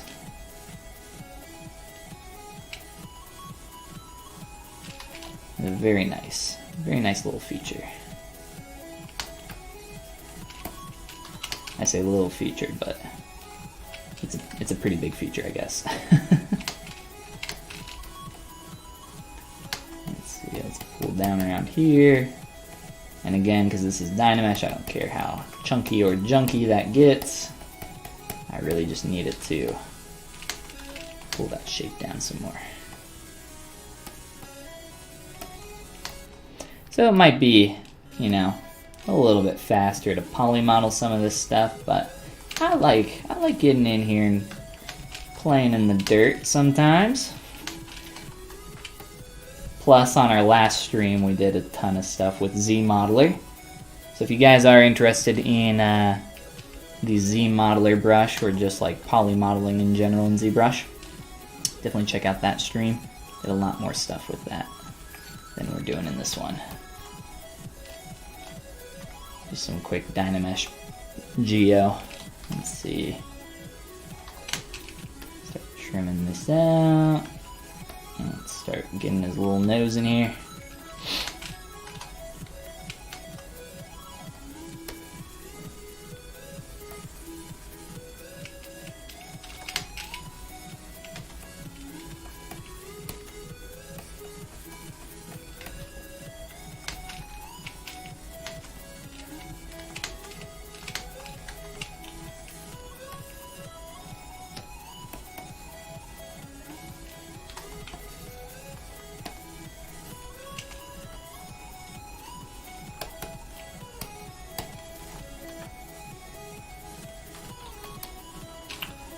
I'm gonna do a quick cleanup here, and then we'll keep going.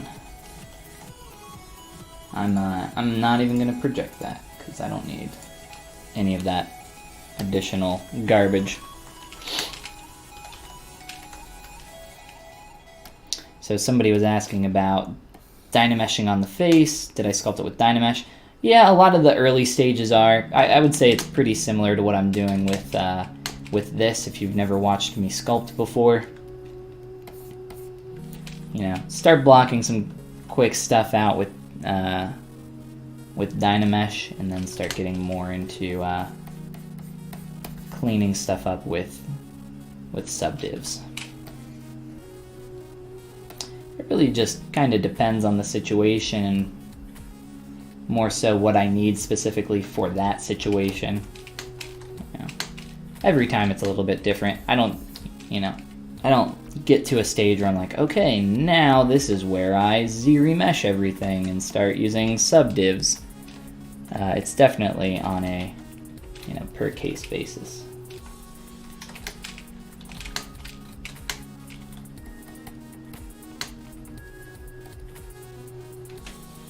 Yes, I do use projection all the time, especially when I'm jumping back and forth between Dynamesh and Z-remesh.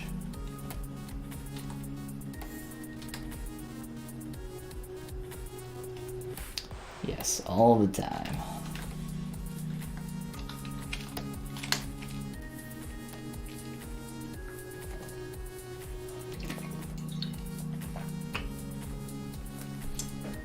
What resolution do you use? 12 million poly?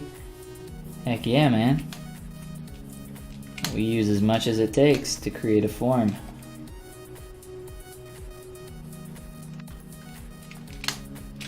So if you're making, well, I don't know, literally anything here on my desk. I got a bunch of stuff. I keep showing off the 3D fusions that I did. There's a bunch of these little dudes. I'm not gonna continue to pull them up since I feel like I've done it so often in the past. But whatever it takes. Polygon count doesn't really matter when you're working on stuff for production. Let's see here.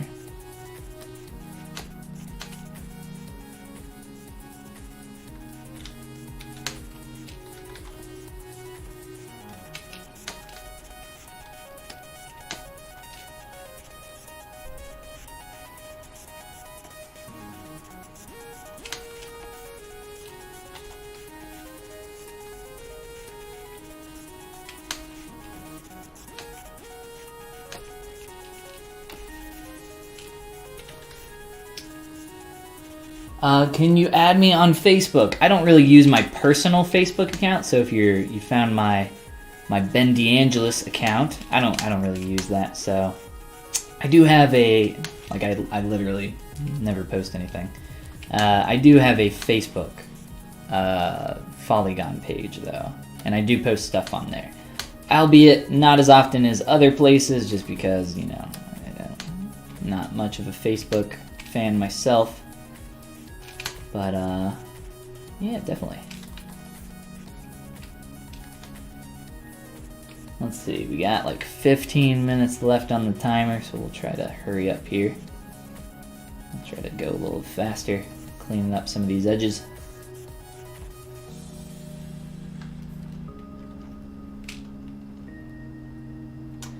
What are your system stats? My processor is an i7 something like, I don't remember. It's I think an 8-core. Yes, 8-core i7 something from 3 or 4 years back, maybe. I have 64 gigs of RAM, and I have a 980 GPU, GTX 980. What's going on, Maroon? Welcome to the stream.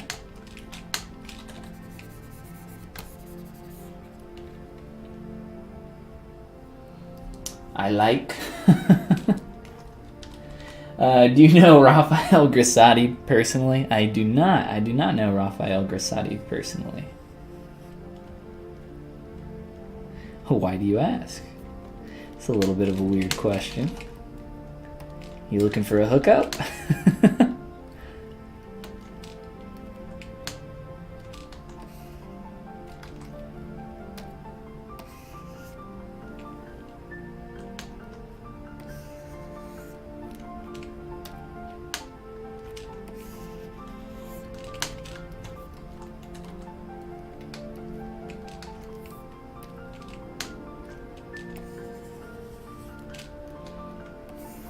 Let's clean this up a little faster. As I said, I am such a slow sculptor. I think I am.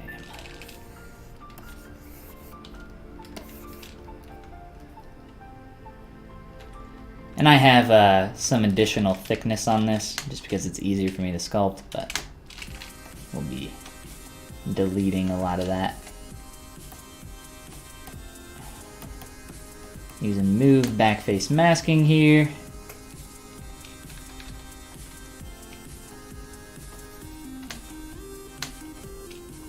Let's see.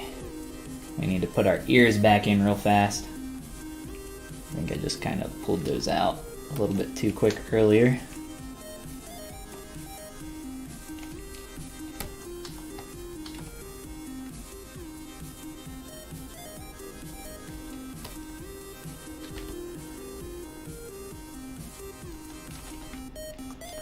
Bam! Ears! Wasn't that fancy? It's that transpose tool. It's cooler than you thought.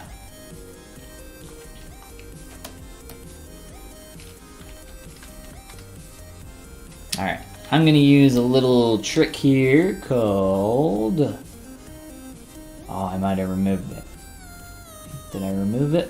I think I removed it, because I don't use it as often as I used to. I used to use this a lot in molding processes, to make sure that my seam lines were set up. But there's this awesome little polygroup function, group front, and if you're doing anything for molding, so I've done this really quickly here to generate a quick mask. I was hoping it would get some of this, but that's okay. We'll just mask this off the old-fashioned way. And I am just masking off everything to only have this, pretty much just this front face. And then I'm just going to delete everything except for that.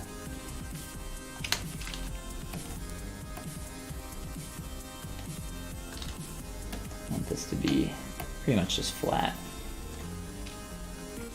Masked this stuff pretty well. I mean, some of this is like a little janky, but meh.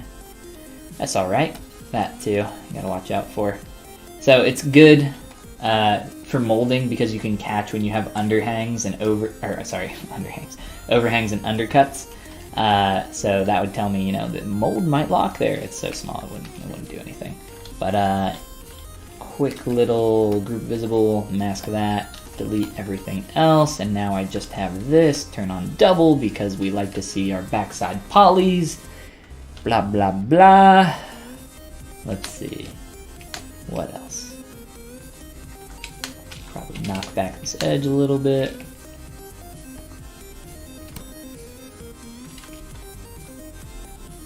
It's really interesting watching you sculpt that wolf.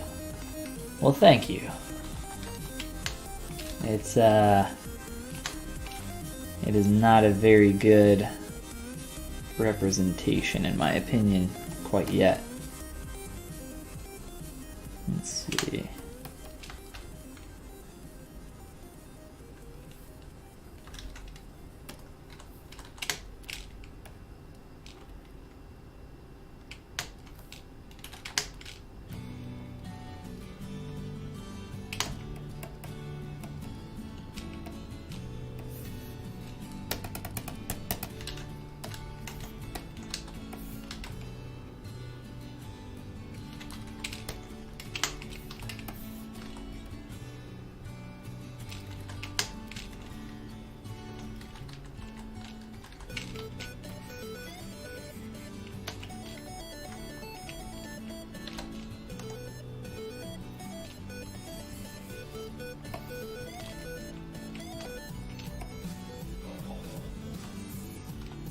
Alright, so I'm using my pinch brush to clean up some of this stuff.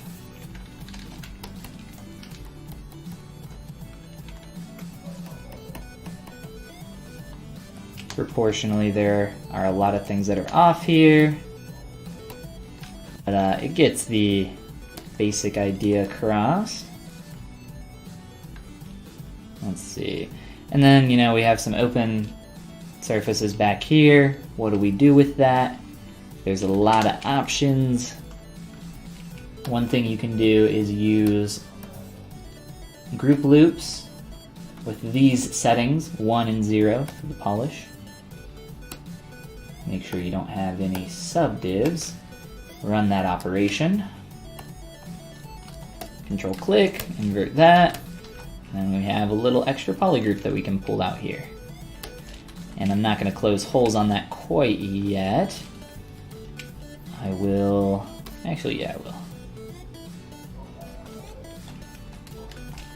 I want new geometry so that when I run a ZBrush with keep groups on, it'll clean that up.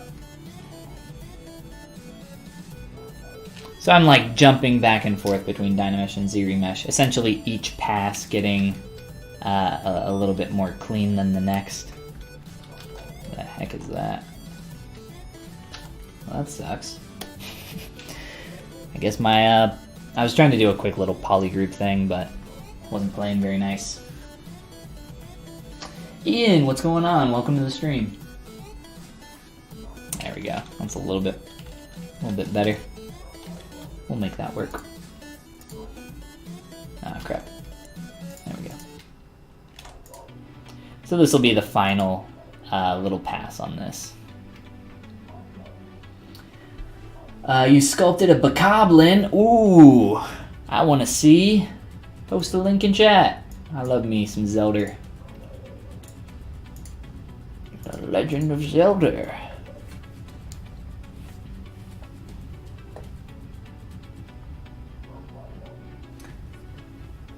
Let's see. Whack Kim, what's going on?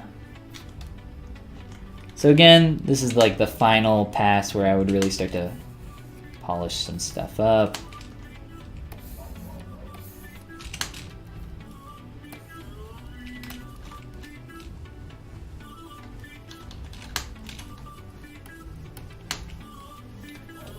Looking like that's getting a little bit thicker as it goes down. These aren't as sharp as they could be.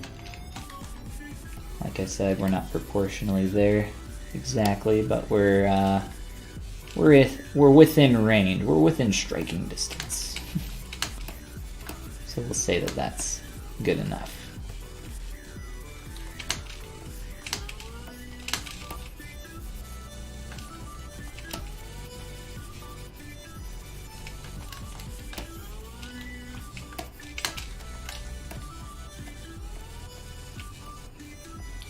Try to sharpen this up one last time.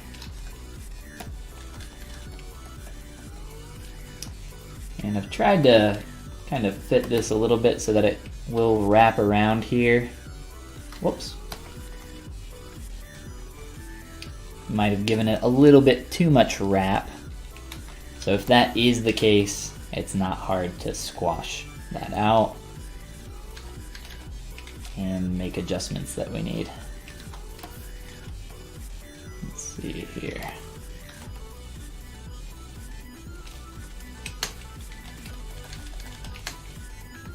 Let's do this.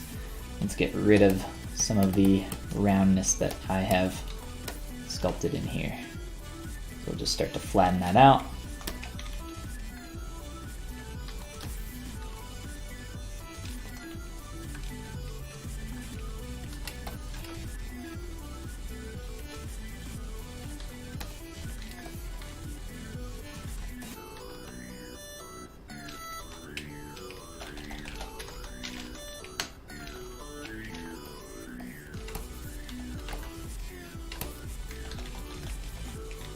And I'll probably leave the rest of that.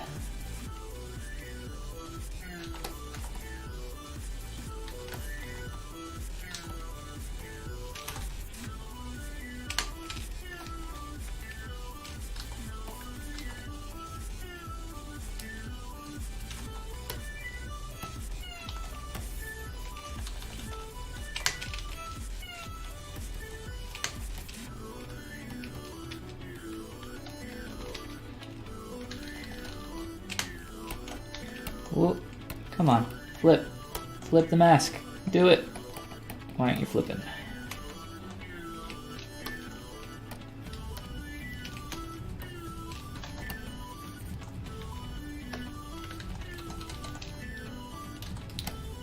And then we could, sculpt this up a lot more, but we'll just say, sure, that's good for now. For our little piece there. Make that the same material. Make sure we fill in that material as well as the color.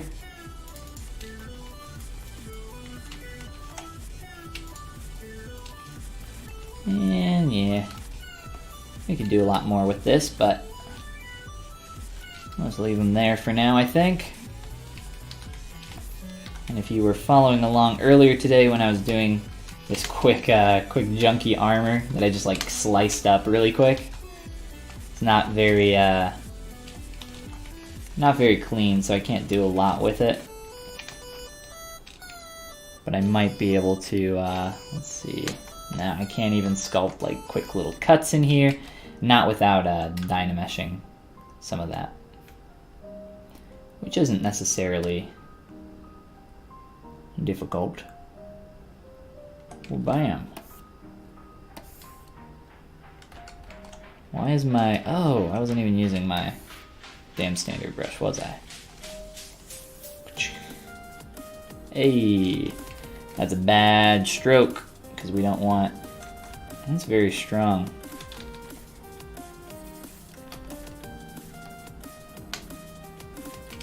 Let's try that again.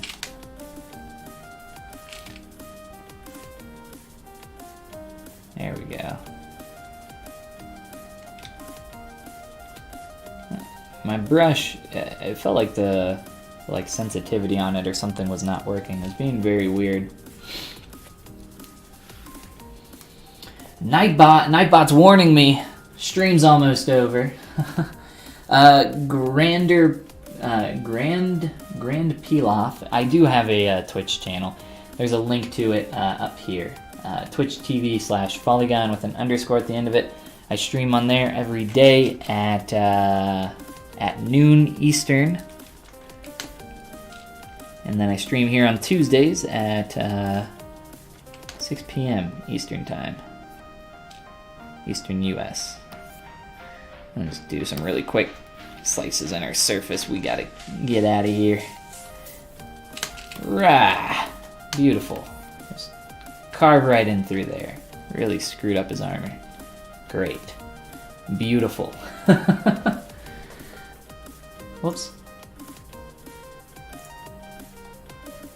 Vindy, what's going on? Let's see.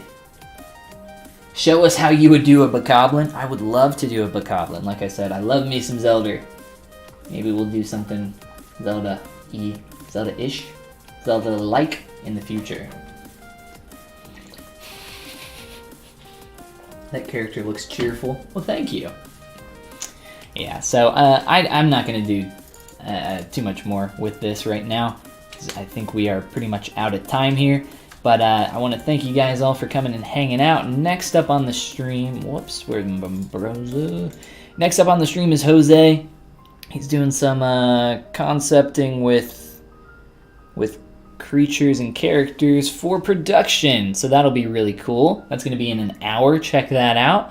I'll also, again, my Twitch channel is just Twitch TV/Follygon with an underscore at the end. What else we got here? We got my Gumroad. I shouted this out at the beginning of the stream, but it's just Gumroad/Follygon. If you're brand new to ZBrush, brand new to digital sculpting, I have a quick start course for you guys that you can check out. I'd appreciate it if you checked out the link. Got some more intermediate stuff and some more advanced stuff for some of you that are some veterans in here. I also got some other stuff like materials that I use, brushes that I use, some render setups, and some base meshes. Most recently, I uploaded some curve brushes, and you can get all 4 of those for $1. But yeah, I think that's going to be all, guys. Definitely click follow or subscribe, depending on, I guess, where you are, what lingo the social media network uses for the Pixelogic channel. Check out the official ZBrush Discord channel as well. If somebody has a link to that, they could share that. That would be awesome. I do not have a link handy. But thank you guys. Thanks for coming and hanging out. Everybody. Oh my gosh. You all have such difficult to pronounce names, and I literally am not even going to try. but thank you guys. Thank you. I appreciate it. Awesome stream. Nice job. Cool. All right. Well, I don't think we have any last minute questions, so I think that's going to be it. Again, Jose's going to be on in an hour, and I'll see you guys here next Tuesday or tomorrow morning for me, on my channel. So I'll see you guys. Have a great rest of your night, and I'll catch you next time. Bye, guys.